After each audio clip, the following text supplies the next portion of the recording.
Hello નમસ્કાર વિદ્યાર્થી મિત્રો, નમસ્કાર. હું ઓઝા ફાલ્ગુન તમારું ઓઝા ક્લાસીસ ચેનલમાં સ્વાગત કરું છું. તો વિદ્યાર્થી મિત્રો, આજે ધોરણ 8માં વિષય ગણિત પ્રકરણ નંબર 5 વર્ગ અને વર્ગમૂળ જોવા જઈ રહ્યા છે. તો વિદ્યાર્થી મિત્રો, પહેલી વાર આ ચેનલ પર સબસ્ક્રાઇબ કરી દેજો, બેલ નોટિફિકેશન દબાવી દેજો, જેથી અમારી વિડીયો તમારા સુધી ઝડપથી પહોંચી શકે છે. તો વિદ્યાર્થી મિત્રો, આજે ધોરણ 8માં પ્રકરણ નંબર 5 વર્ગ અને વર્ગમૂળ જોવા જઈ રહ્યા છે. તેમાં આપણે 7મો પ્રશ્ન જોવા જઈ રહ્યા છે. સ્વાધ્યાય 6.1નો 7મો પ્રશ્ન છે. સરવાળાની ક્રિયા વિના સરવાળો મેળવો. હવે શું કરવાનું છે? સરવાળાની ક્રિયા કરવાની નથી અને સરવાળો મેળવવાનો છે. તો વિદ્યાર્થી મિત્રો, તમારી સમક્ષ હાજર છે રકમ છે 1 + 3 + 5 + 7 + 9. આ રીતની રકમ છે. તો પહેલા આપણે લખશું કે આન્સર એનું પહેલી 5 ક્રમિક. આ કેવી સંખ્યા બધી છે? 5 એ 5 ક્રમિક છે. ક્રમિક કેવી સંખ્યા છે? 1 3 5 7 9 એકી સંખ્યા કહેવાય વિદ્યાર્થી મિત્રો. એકી સંખ્યાઓનો સરવાળો એટલે કેટલી છે? 5 એકી સંખ્યાનો સરવાળો એટલે 5 હોય તો શું કરવાનો? 5નો શું કરી દેવાનો? આપણે વર્ગ કરવાનો. તો 5નો વર્ગ શું થાય? 5 × 5. તો તેથી તેનું સોલ્યુશન શું થશે? 25 થશે. વિદ્યાર્થી મિત્રો, શું કર્યું? 5 તમને સંખ્યા આપી છે, તે સૌપ્રથમ ચેક કરી કે કેવી છે? એકી સંખ્યા છે, એનો સરવાળો એટલે કે 5 સંખ્યા હતી તો 5નો વર્ગ, તો 5 × 5 એટલે કેટલા થઈ ગયા? 25 થઈ ગયા વિદ્યાર્થી મિત્રો. હવે કીધું છે તમને 1 3 5 7 9 11 13 15 17 19. તો કેટલી સંખ્યા છે વિદ્યાર્થી મિત્રો? 10 છે. તો આપણે લખવાનું આ કેવી છે? સૌપ્રથમ ચેક કરો, બધી એકી સંખ્યા છે. તો પહેલી 10 ક્રમિક એકી સંખ્યાઓનો શું કહેવાનું વિદ્યાર્થી મિત્રો? સરવાળો. હવે 10 કેવી છે? ક્રમિક એકી સંખ્યાનો સરવાળો. તો આપણે શું કરવાનો? 10 છે તો 10નો શું કરી દેવાનો? વર્ગ કરવાનો. 10નો વર્ગ કરશું તો શું આવશે? 10 × 10 એટલે કેટલા થશે વિદ્યાર્થી મિત્રો? 100 થશે. બરાબર. શું કર્યું? સંખ્યા ગણી કે ભાઈ 10 છે, 1 2 3 4 5 6 7 8 9 ને 10. આપણે 10 ક્રમિક સંખ્યા લખી, એકી હતી તો એકી સંખ્યાનો સરવાળો. તો 10નો વર્ગ કીધો તો 10નો વર્ગ શું થાય? 10 × 10 બરાબર 100. ઓકે. હવે તમને કીધું છે, જો ત્રીજો પોઈન્ટ છે 1 3 5 7 9 11 13 15 17 19 21 ને 23. આ કેટલી સંખ્યા છે? તમે તો ગણવાનું 1 2 3 4 5 6 7 8 9 10 11 ને 12. તો પહેલી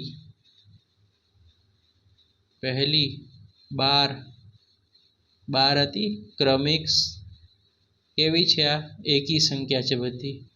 12 ક્રમિક એકી સંખ્યાઓનો શું છે? સરવાળો. બરાબર. કેટલી સંખ્યા છે વિદ્યાર્થી મિત્રો? 12 છે. ક્રમિક છે અને કેવી છે? બધી એકી સંખ્યાનો સરવાળો. તો તમારે શું કરવાનો? 12નો વર્ગ. 12નો વર્ગ શું થશે? 144. તો 12 × 12 બરાબર કેટલા થશે? 144. બરાબર. ઓકે વિદ્યાર્થી મિત્રો, ખબર પડી ગઈ? આપણે આગળના પહેલા જ વિડીયોમાં 1 થી 20 સુધીના વર્ગો આપણે લખાયા છે. એમાં 12નો વર્ગ તમે જોશો તો તમને ખ્યાલ આવી જશે કે 12નો વર્ગ 144 થશે વિદ્યાર્થી મિત્રો. આ હતું વિદ્યાર્થી મિત્રો પ્રશ્ન નંબર 7નું સોલ્યુશન. હવે છે પ્રશ્ન નંબર 8 કે 8માં બે પાછા પ્રશ્ન છે. એમાં પહેલો પ્રશ્ન છે 49 ને 7 એકી સંખ્યા વડે તરીકે દર્શાવો. એટલે 49 છે તે 7ની એકી સંખ્યા વડે દર્શાવવાનું છે. તો સૌપ્રથમ 49 છે એ લખશું આપણે. 49 છે એ શું શેનો વર્ગ થશે તો કે ભાઈ 7નો વર્ગ થશે વિદ્યાર્થી મિત્રો 49 છે 7નો વર્ગ થાય કે નહીં થાય તો પહેલી સાત ક્રમિક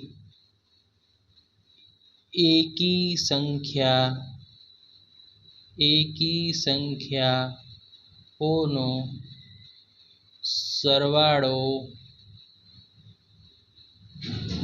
સરવાળો શું કીધું 49 છે પહેલી 7 ક્રમિક એકી સંખ્યાનો સરવાળો છે વિદ્યાર્થી મિત્રો તો હવે આપણે લખીએ અહીંયા 49 લખીએ બરાબર લખશું 7 લખી જોઈએ 1 પછી એકી સંખ્યા શું આવે 3 આવે 5 7 9 11 અને 13 તો આનું ટોટલ કરો તો કેટલું થશે 49 થશે વિદ્યાર્થી મિત્રો આ 7 ક્રમિક એકી સંખ્યાનો સરવાળો કેટલો થાય બરાબર 49 થશે ઓકે વિદ્યાર્થી મિત્રો હવે આવી જ રીતે આપણે 121 ને 11 એકી સંખ્યાનો સરવાળા તરીકે દર્શાવવાનું છે તો સૌથી પહેલા 121 તો 121 કઈ રીતે થાય 11 ગુણ્યા 11 માટે આપણે શું લખી નાખવાનું 11નો વર્ગ પહેલી કેટલી સંખ્યા છે 11 તો આપણે લખવાનું 11 ક્રમિક એકી સંખ્યાઓનો સરવાળો બરાબર વિદ્યાર્થી મિત્રો પહેલી 11 એકી સંખ્યાનો સરવાળો તો આપણે 121 છે તો લખવાનું પહેલી 11 લખવાની છે તો 1 3 5 7 9 11 13 15 17 અને 19 તો બરાબર આ બધી એકી સંખ્યાનો સરવાળો કરો 11 સંખ્યાનો તો સરવાળાનો જવાબ શું આવે 121 થાય વિદ્યાર્થી મિત્રો ઓકે હવે આપણે જોવા જઈ રહ્યા છીએ વિદ્યાર્થી મિત્રો પ્રશ્ન નંબર 9 નીચે આપેલી સંખ્યાના વર્ગ વચ્ચે કેટલી સંખ્યા શોધવાની છે તમને બે સંખ્યા આપી છે એમાં તેની વર્ગ શોધવાનું છે તો વિદ્યાર્થી મિત્રો ધ્યાન રાખવાનું કે 12 અને 13 છે બરાબર તો આપણે લખશું વર્ગ કીધું છે 12નો વર્ગ અને 13 વર્ગ વચ્ચે પ્રાકૃતિક સંખ્યાઓ એટલે n વડે દર્શાવે પ્રાકૃતિક સંખ્યાઓને શેના વડે દર્શાવે છે ઇંગ્લિશમાં n વડે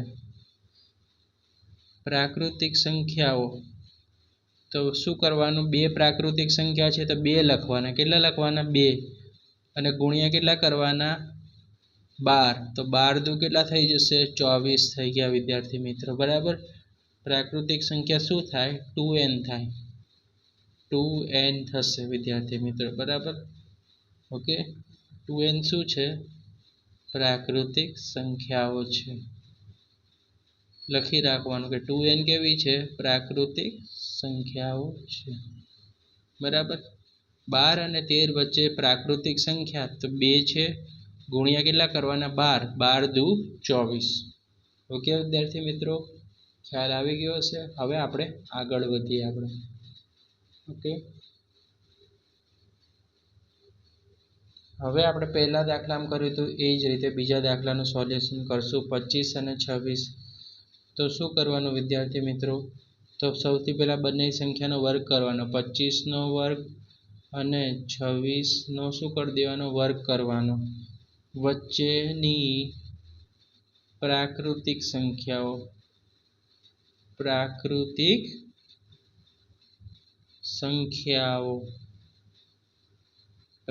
સંખ્યાઓ કેટલી છે તો આપણે જોઈ ગયા હતા 2 ગુણ્યા પહેલી 2 ગુણ્યા કેટલા કરવાના 25 તો 25 ગુણ્યા 2 કરો તો કેટલા થશે વિદ્યાર્થી મિત્રો 50 થશે કેટલા થશે 50 ઓકે વિદ્યાર્થી મિત્રો હવે 99 અને 100 જે આ જ રીતે સોલ્વ કરશું 99નો વર્ગ અને 100નો વર્ગ વચ્ચેની